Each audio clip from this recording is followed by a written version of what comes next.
So she doesn't know who is that person. She has no clue, but she's getting the same dream again and again and again and again. And then I asked, can you describe the person that you are looking? She said, yes, like he was wearing an orange robe. He has a big, huge crown, that hair. And I showed my Vibhuti box. I have Swami's picture on top of it. I showed her. And even I have a picture of Swami. I showed her. She broke down into tears. And she just sat down and she was crying. And seeing her, I was crying. Swami is everywhere for his love, for his kindness, for his grace, for everything. He doesn't have any limits. No geographical limits, no language barriers, no countries, even beliefs also. Like probably, I don't know. See, she must be praying some other form of Swami, right? So her beliefs are different, but there is no boundaries for all of these things. He comes whenever, wherever there is a pain, and there is a faith, and there is a longing. He just appears there.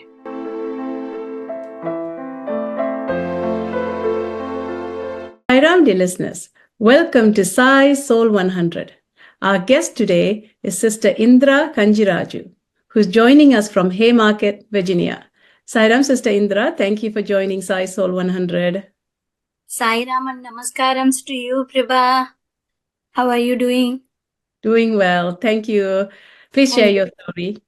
Thank you. Actually, my journey started with the Swami. It's even before I born.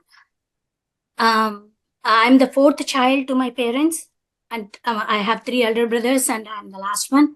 And my mother and father prayed Swami and the divine to give a girl child. So here I am. And my father always says that's the gift from Swami, from divine.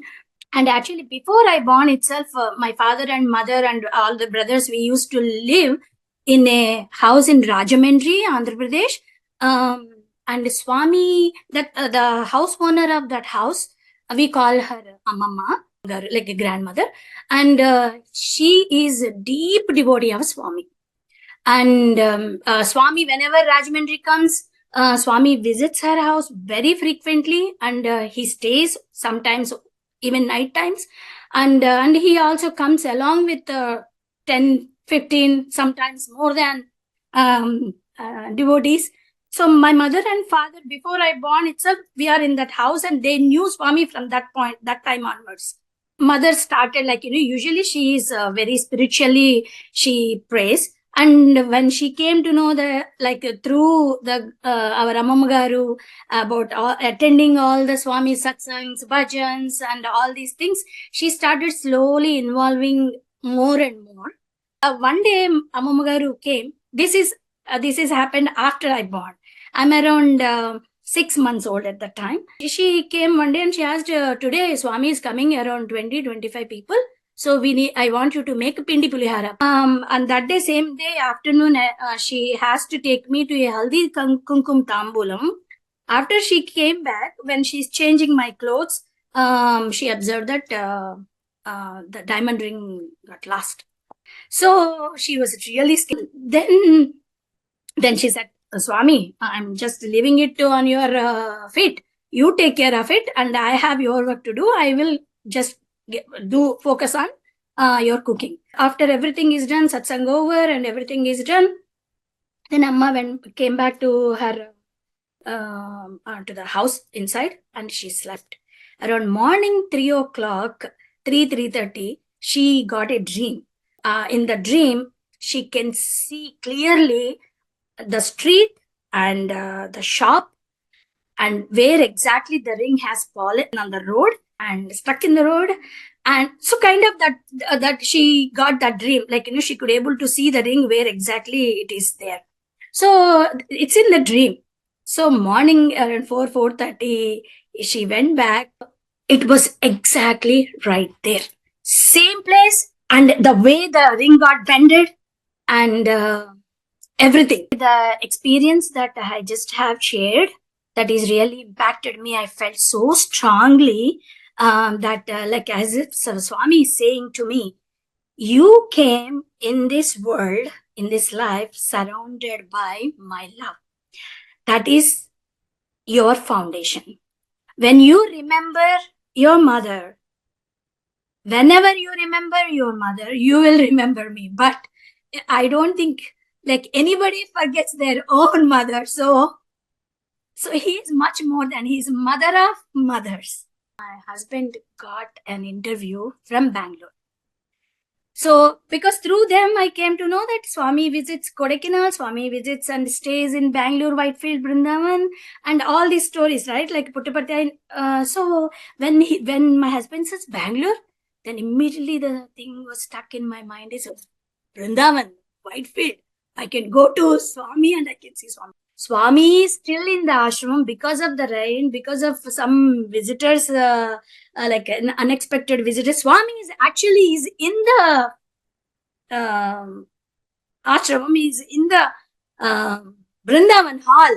He did.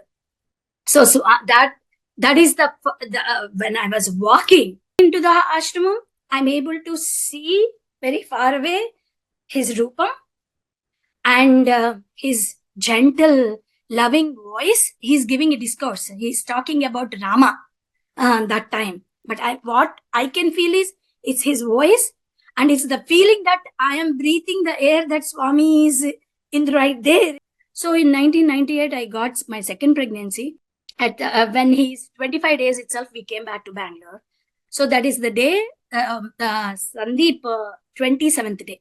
So we started on his 25th. We reached 26th day. 27th, we went to Brindavan.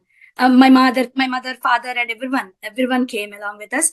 And by the time, got ready, and by the time we went, pretty much sure that Swami would have been finished his darshan and gone, because I knew it's too late.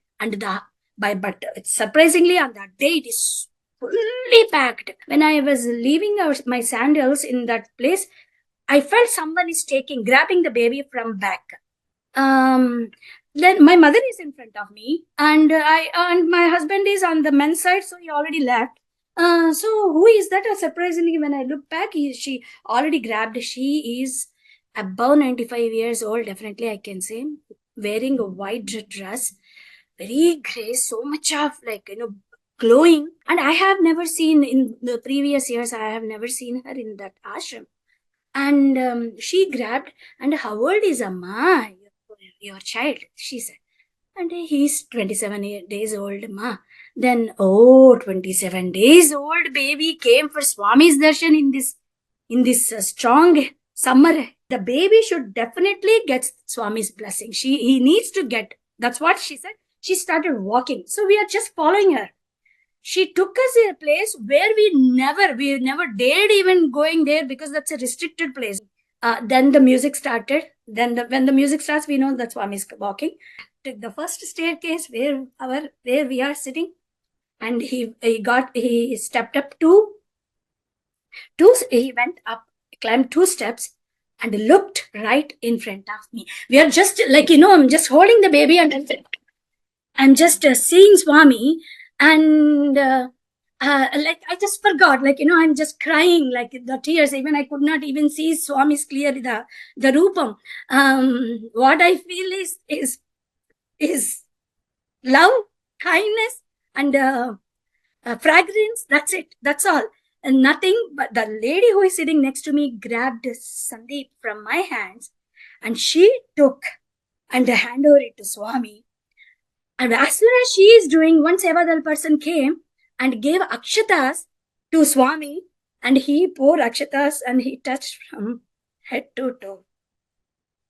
I wanted to conclude with one small short story. Actually, we moved to USA after a couple of years, and we found Sai family here, and we had satsangs and bhajans and everything. Our family used to visit, and everything has happened.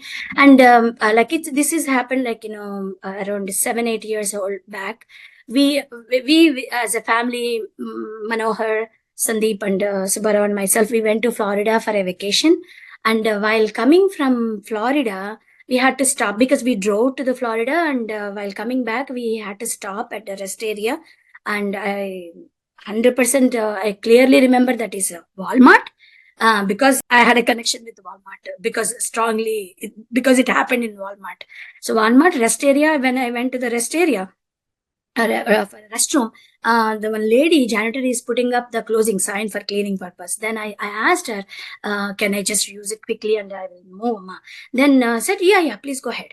And then I entered into the restroom and I finished my emergency thing. And then I went to the sink and I was washing my face and hands and everything because it was a long journey. I just wanted to refreshen.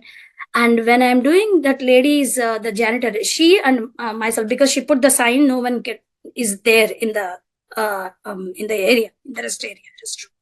So she was arranging her cleaning supplies, and I took out my kumkum and I put it on my face because I washed. And then again, I took out my vibhuti box and I took the vibhuti and I'm just applying. When I'm just applying, when I will close my eyes, right? When I'm doing and Swami's namam, and I see someone is next to me, I felt someone is. So the janitor is lady is very next to me. Then she was looking at the vibhuti box and me, she was just looking at me and vibhuti, and she said, can I have some? Can I have some? Then I said, Ma, this is a sacred ash, holy ash. We put it on vibhuti. This is a medicine and vibhuti. Yes, I want that. Then I thought she was mistaken with the white powder with something else, because I don't want her to think that is what it is. I said, Amma, this is a holy ash. We just put it on forehead. I want this, Amma. And then said, I know what I'm asking, that I need that holy ash. And can you please tell me, why are you asking? I asked her, why are you?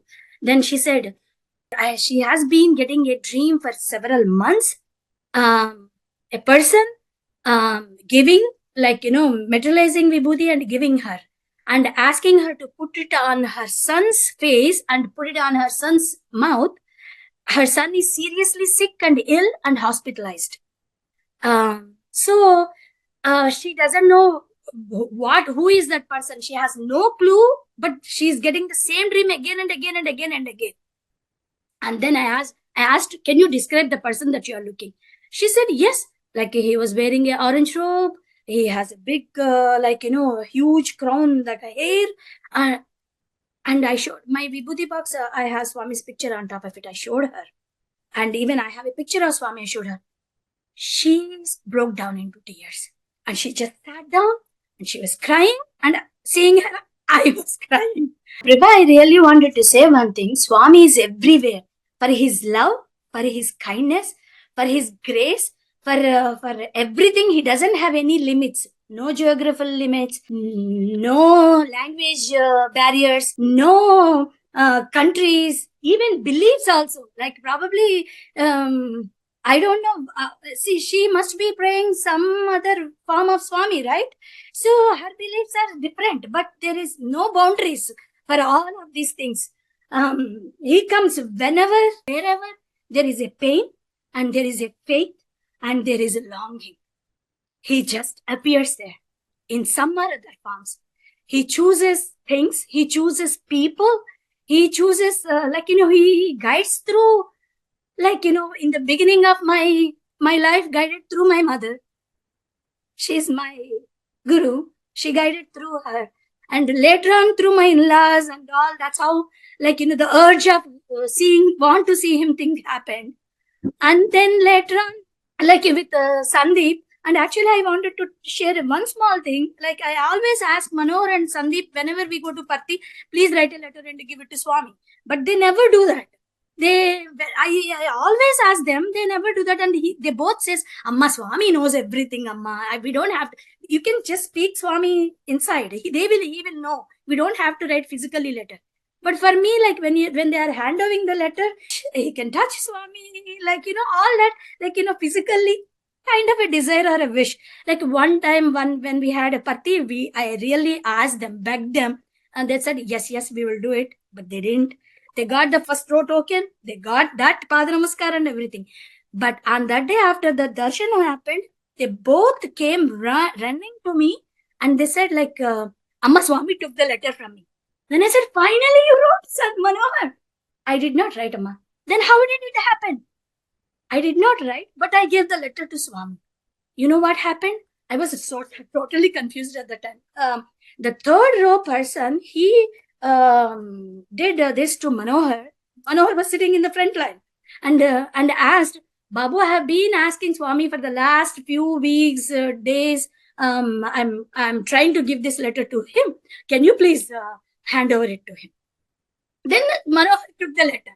Swami came right in front of Manohar. He stood, gave Pada Namaskaram to all these three boys. Sandeep cannot be in the first line because he is very much younger. So they will put Sandeep in the back side, second row. But Manohar and Subbarao was in the front line. So they had the Pada Namaskar and Manohar handed the letter and Swami.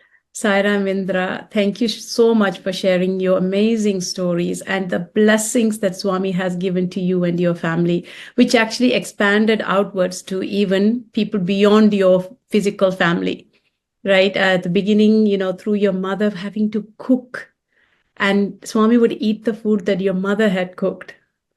Right. And then, of course, I love that story of you as a baby, the loss of the ring and Swami coming to your mother's dream and telling her exactly where that ring is. Your mother gave it to Swami, the thought to Swami saying, now I'm going to go and do the cooking, do your work. Swami took care of it, came into her dream, told her exactly where where the ring is. That also increased the faith in your mother of a Swami too, knowing that Swami is taking care of every single detail. Right. And then, of course, the miracle of your first darshan, the journey, cleansing of your mind, getting rid of your ego as you were going to go and get Swami's first darshan. Right. And then, of course, so many blessings. Sandeep being blessed, miracle of that. I got goosebumps really listening to the story of the devotee, or not the devotee, the janitor in Walmart, and how she was yearning to even know what this ash is and who this person is. And Swami kept on going to her, but she had no way out to know where it is and what it is. And then you walk in, I can't imagine what she would have felt, how she would have felt. And for the connections and the dots that Swami puts together, right? Connecting the dots of people and making us all really technically one, and helping each other out and just allowing Swami to kind of be connected to each other as he wills. So Indra, thank you so much for sharing these beautiful stories. It's just mind-blowing to even really try to comprehend what Swami is about. This is just a tiny ounce of what Swami is. So thank you, Indra, for taking the time to share your story. Thank you, Prabha. Sai Ram. Sai Ram, dear listeners, thank you for listening to Sai Soul 100 with Sister Indra Kanjiraju. I'm Prabha Swaminathan. Until next time, Jai Sai Ram.